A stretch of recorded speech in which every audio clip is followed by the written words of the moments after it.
my name is Miss Hiral and I'm from the Butterfly Preschool.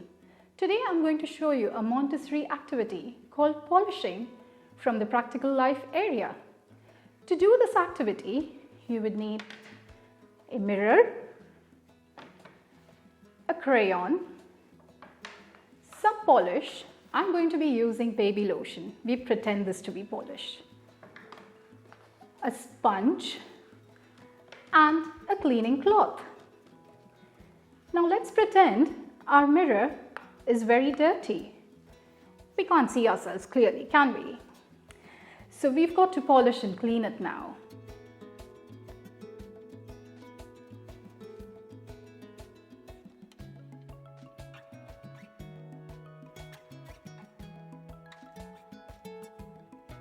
Can you see yourself clearly?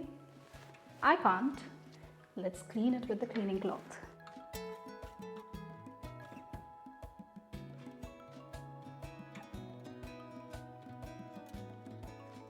Can you see yourself clearly now?